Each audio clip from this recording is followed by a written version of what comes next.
तो जय हिंद दोस्तों, स्वागत है आप सभी लोगों का रोहित मंत्रा में। तो डियर स्टूडेंट, आज की इस वीडियो में हम लोग क्लास 10 के हिंदी के कक्षा 10 के मॉडल प्रश्न पत्र को हल करने वाले हैं, जो आपके बोर्ड पेपर में 100% से यहाँ से प्रश्न पूछा जाएगा।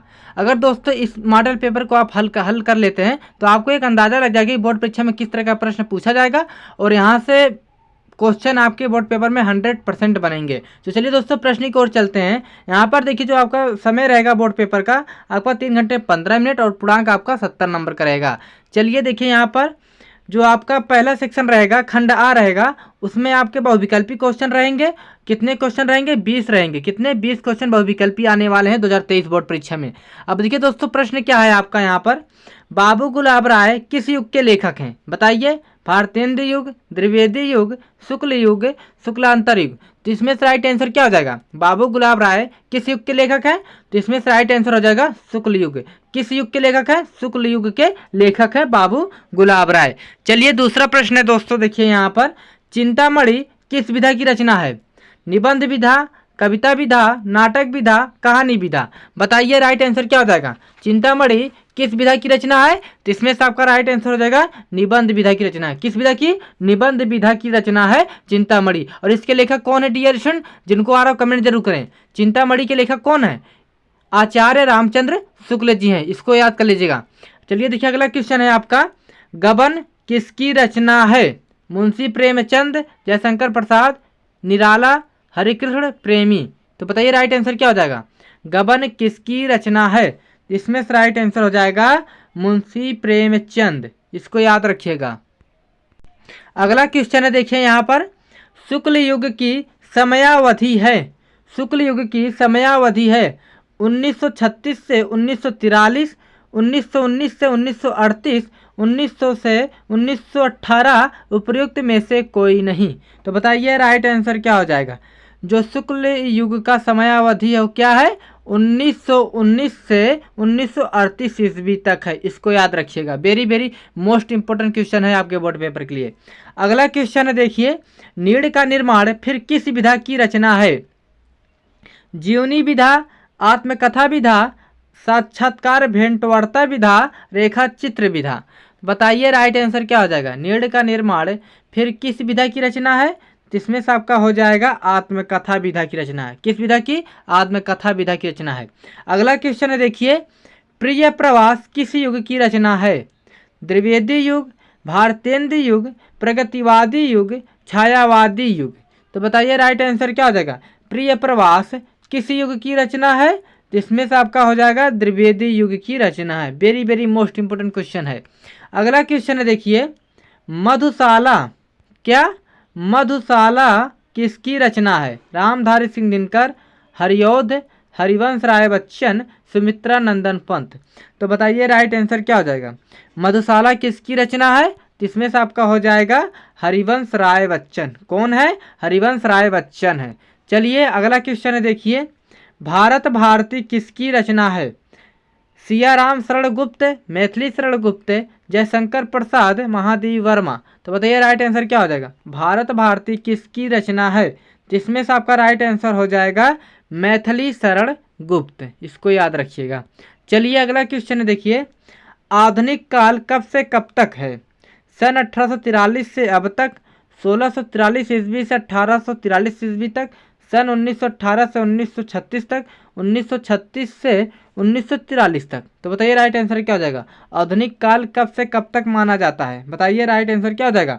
इसका जो राइट आंसर हो जाएगा डियर स्टूडेंट 1843 से अब तक, इसको याद रखिएगा। चलिए अगला क्वेश्चन है, मतीराम किस युग के कवि हैं? बताइए, मतीराम किस युग के कवि हैं? तो इसमें से आपका राइट आंसर क्या हो जाएगा? रीतिकाल के कवि हैं, इसको याद रखिएगा। Very very most important question है दोस्तों आपके बोर्ड पेपर के लिए। अगला क्वेश्चन है आपका, देखिए डियर स्टूडेंट, हास्य रस का स्थायी भाव है शोक, रति, हास, निर्वेद। बताइए राइट आंसर क्या हो जाएगा? जिनको आ रहा हो कमेंट जरूर करें। बताइए हास्य रस का अस्थायी भाव क्या है? जिसमें से आपका हो जाएगा हास, इसको याद रखिएगा। चलिए अगला क्वेश्चन है, शोभत ओढ़े पीठ, शोभत ओढ़े पीत, पट श्याम सलोने गात, मनो नील मणिशैल पर आतप पर्यो प्रकाश, उपयुक्त पंक्तियों में कौन सा अलंकार है? बताइए। उपमा अलंकार है, उत्प्रेक्षा अलंकार है, रूपक अलंकार है, श्लेष अलंकार है। तो बताइए राइट आंसर क्या हो जाएगा? इसमें कौन सा अलंकार है? इसमें से आपका हो जाएगा उत्प्रेक्षा अलंकार। इसको ध्यान रखिएगा। चलिए अगला क्वेश्चन है, रोला छंद में कुल कितने चरण होते हैं? 3, 2, 4, 5। बताइए राइट आंसर क्या हो जाएगा? रोला छंद में कुल कितने चरण होते हैं? तो इसमें से आपका राइट आंसर हो जाएगा 4। इसको ध्यान रखिएगा। चलिए अगला क्वेश्चन है आपका, आकर्षण शब्द में किस उपसर्ग का प्रयोग किया गया है? वि, मान, अक, आ। तो बताइए राइट आंसर क्या हो जाएगा? उपसर्ग में कि आकर्षण शब्द में किस उपसर्ग का प्रयोग किया गया है? तो इसमें हो जाएगा आपका आ का। इसको ध्यान रखिए। जो उपसर्ग होता है दोस्तों, वो आपका पहले लगता है, शब्द के पहले जुड़ता है। चलिए अगला देखिए क्वेश्चन है, प्रत्यय के कितने भेद हैं? 2, 5, 6, 3। तो बताइए राइट आंसर क्या हो जाएगा? प्रत्यय के कितने भेद होते हैं? तो इसमें से आपका राइट आंसर हो जाएगा 2 होते हैं। इसको ध्यान रखिएगा। चलिए अगला क्वेश्चन है, पीताम्बर में कौन सा समास है? कर्मधारय, द्वंद्व, बाहुव्रीहि, तत्पुरुष। तो बताइए राइट आंसर क्या हो जाएगा? पीताम्बर में कौन सा समास है? तो इसका राइट आंसर हो जाएगा बाहुव्रीहि समास है पीताम्बर में। ध्यान रखिएगा, वेरी मोस्ट इंपोर्टेंट क्वेश्चन है दोस्तों आपके बोर्ड पेपर के लिए। चलिए अगला क्वेश्चन है, देखिए यहाँ पर, आंसू का तत्सम रूप है अश्रु, अंशु, रोना, आँख। तो बताइए राइट आंसर क्या हो जाएगा? अंशु का तत्सम रूप है, तो इसका राइट आंसर हो जाएगा अश्रु। इसको ध्यान रखिएगा। चलिए अगला क्वेश्चन है, देखिए, यड़ संधि का सूत्र है। बताइए। यड़ संधि का सूत्र है आद्गुण, अक, सवर्ण दीर्घ, इकोए, एड़ची, वृद्धि रेची। तो बताइए राइट आंसर क्या हो जाएगा? यड़ संधि का सूत्र है, जिसका राइट आंसर हो जाएगा इकोएड़ची। राइट आंसर हो जाएगा। चलिए अगला क्वेश्चन है, फलस शब्द का वचन एवं विभक्ति है। षष्ठी विभक्ति एक वचन, सप्तमी विभक्ति द्विवचन, षष्ठी विभक्ति बहुवचन, चतुर्थी विभक्ति बहुवचन। तो बताइए राइट आंसर क्या हो जाएगा? फलस शब्द का वचन एवं विभक्ति है, जिसका राइट आंसर हो जाएगा षष्ठी विभक्ति एक वचन। इसको ध्यान रखिएगा। चलिए अगला क्वेश्चन है, अपठत धातु का वचन एवं पुरुष है। द्विवचन प्रथम पुरुष एक वचन, उत्तम पुरुष बहुवचन, मध्यम पुरुष द्विवचन। तो बताइए राइट आंसर क्या हो जाएगा? इसका राइट आंसर हो जाएगा डियर स्टूडेंट प्रथम पुरुष एक वचन। वेरी मोस्ट इंपोर्टेंट क्वेश्चन है दोस्तों आपके बोर्ड पेपर 2023 के लिए। जितने भी क्वेश्चन मैं बता रहा हूँ आपके बोर्ड पेपर में 100% यहाँ से प्रश्न पूछा जाएगा। चलिए देखिए आपका जो वर्णनात्मक प्रश्न आ गया, यहाँ पर खंडबा आ गया वर्णनात्मक प्रश्न। कितने मार्क्स का पूर्णांक रहेगा? इसका 50 रहेगा। इसको ध्यान रखिएगा। अब देखिए पहले जो वर्णनात्मक में आपका कैसे प्रश्न बनेगा, यहाँ पर आपको गद्यांश दिया जाएगा डियर स्टूडेंट, उसमें से आपको 3 प्रश्न मिलेंगे जिनमें से आपको आंसर देना है। देखिए यहाँ पर एक गद्यांश है और इस तरह का आपका प्रश्न बनेगा। ध्यान देखिए, उपयुक्त गद्यांश का संदर्भ लिखना रहेगा, गद्यांश के रेखांकित अंश की व्याख्या कीजिए, यानी जो यहाँ पर अंडरलाइन दिया गया है आपको इन लोगों का आपको व्याख्या करना है। ये और एक क्वेश्चन और रहेगा आपका, देखिए यहाँ पर, लेखक के अनुसार समाज में विभिन्नता देखकर लोग एक दूसरे की ओर क्यों आकर्षित होते हैं। ऐसा आपको लिखना रहेगा। और कितने मार्क्स रहेंगे? तीनों नंबर, 2 + 2 + 2, यानी आपका हो जाएगा 6 नंबर। ध्यान रखिएगा, इसी तरह आपको लिखना है। यहाँ पर देखिए आपको गद्य को पहचानना, संदर्भ में चैप्टर का नाम और लेखक का नाम लिखना है। जैसे यहाँ पर देखिए, कोई ऐसा मित्र मिले, यानी ये मित्रता चैप्टर से लिया गया है। आपको कुछ हिंट तो चाहिए पकड़ने के लिए गद्यांश में।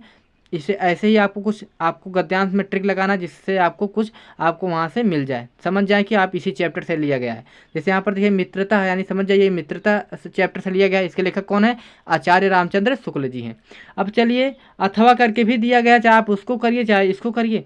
अब देखिए जो दूसरा क्वेश्चन रहेगा आपका, दिए गए पद्यांश पर आधारित 3 प्रश्नों का उत्तर दीजिए। यहाँ पर भी इसी तरह दिया रहेगा। यहाँ पर भी उपयुक्त पद्यांश का संदर्भ लिखिए, रेखांकित अंश की व्याख्या कीजिए, उपयुक्त पंक्तियों में कौन सा अलंकार बताना है। और कितने नंबर का रहेगा आपका? 6 नंबर का रहेगा। तीनों क्वेश्चन 2-2 नंबर का रहेगा। अथवा करके दिया, चाहे इसको करिए चाहे आप इसको करिए, दोनों में से आप एक कर सकते हैं। चलिए देखिए अगला क्वेश्चन है आपका, दिए गए संस्कृत गद्यांश में से किसी एक का संदर्भ सहित हिंदी में अनुवाद कीजिए। कितने नंबर का है डियर स्टूडेंट? 5 नंबर का है। आपको क्या करना है यहाँ पर देखिए, पहले तो आपको इसका अनुवाद करना है और संदर्भ सहित आपको इसका व्याख्या करना है। इसको समझिए, या तो अथवा करके दिया गया, या तो आप इसको करिए या तो इसको करिए। कितना नंबर मिलेगा? 5 नंबर मिलेगा, ध्यान रखिएगा।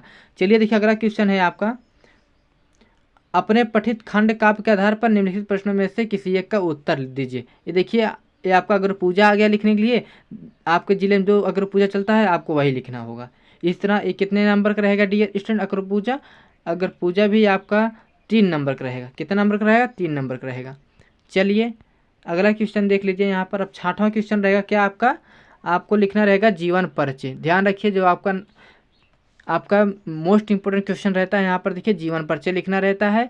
दिए गए लेखकों में किसी एक का जीवन परिचय देते हैं, उनकी एक प्रमुख उल्लेख कीजिए। देखिए, डॉक्टर राजेंद्र प्रसाद का दिया गया है यहाँ पर, जयशंकर प्रसाद का और आचार्य रामचंद्र शुक्ल। मैं बता दे रहा हूँ डियर स्टूडेंट, आपको सिर्फ आचार्य रामचंद्र शुक्ल का तैयार करना है और जयशंकर प्रसाद का तैयार कर लीजिए।